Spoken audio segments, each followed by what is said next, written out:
आज की कथा में हम आपको एक ऐसे कथा को सुनाने जा रहे हैं जिसमें भगवान श्री कृष्ण एक मुस्लिम भक्त के घोड़े के पीछे नाचते हुए चलने लगे।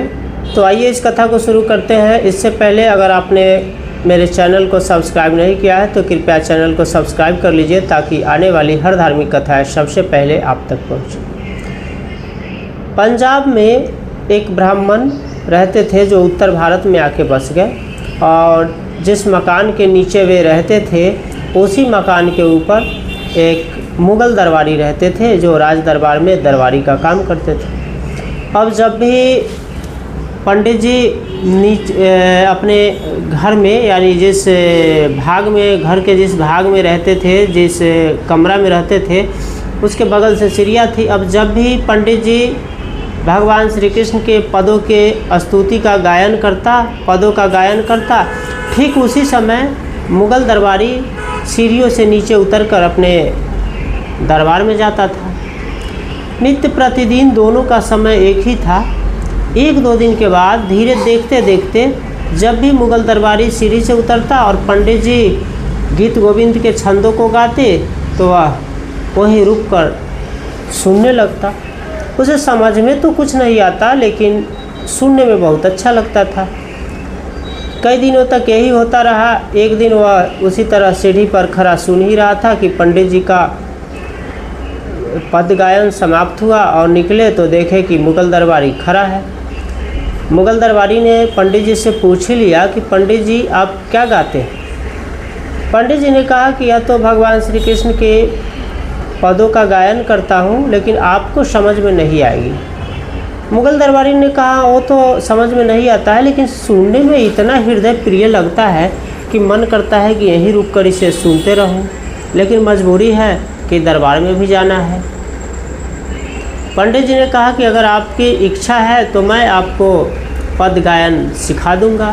दरबारी ने अपना हामी भर दिया।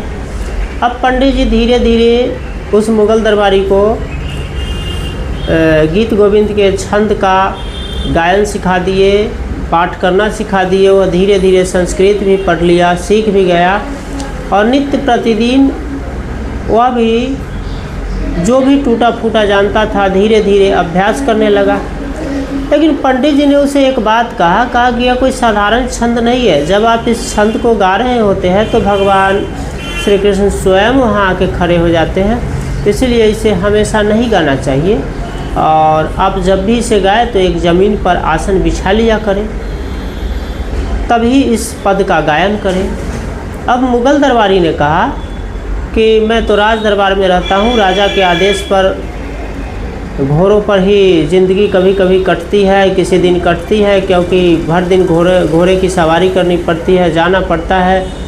पंडित जी ने कहा कि कोई बात नहीं है, आप घोड़ा पर जब बैठते हैं तो उसके आगे ही एक आसन बिछा लिया करें और आप घोड़ा पर भी बैठकर गाते हुए जा सकते हैं। अब मुग़ल दरबारी को पंडित जी की बात पसंद आ गई।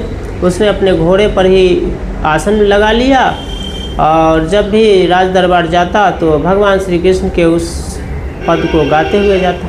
एक दिन राजा का आदेश आया और मुग़ल दरबारी जो था वह घोड़ा पर आसन बिछाना भूल गया।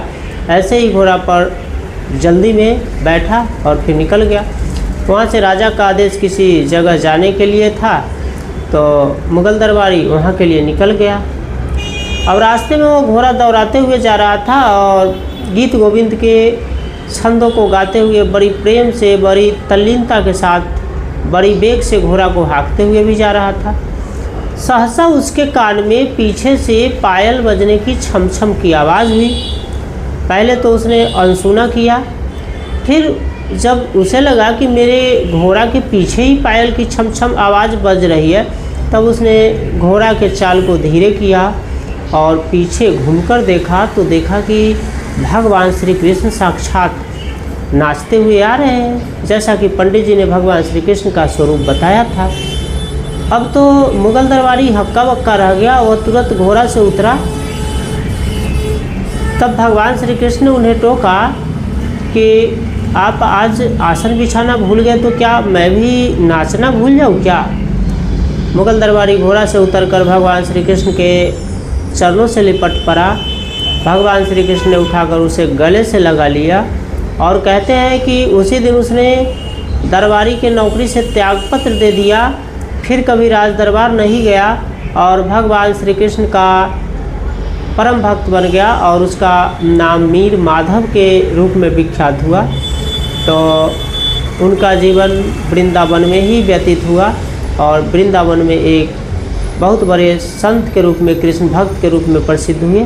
तो यह थी मीर माधव की कथा, जो मुगल दरबारी से भगवान श्री कृष्ण के परम भक्त बन गए और भगवान अपने भक्त के स्तुति से, छंद गायन से इतने प्रसन्न हो गए कि उसके घोड़ा के पीछे हुए झूमते नाचते जा रहे थे। तो ऐसी थी आज की पावन कथा भक्त और भगवान श्री कृष्ण की, जिसमें भगवान श्री कृष्ण ने अपने एक मुस्लिम भक्त का भी उद्धार किया। तो आज की कथा में बस इतना ही। कल मिलेंगे किसी नए कथा के साथ। तब तक के लिए राधे राधे, जय श्री कृष्ण।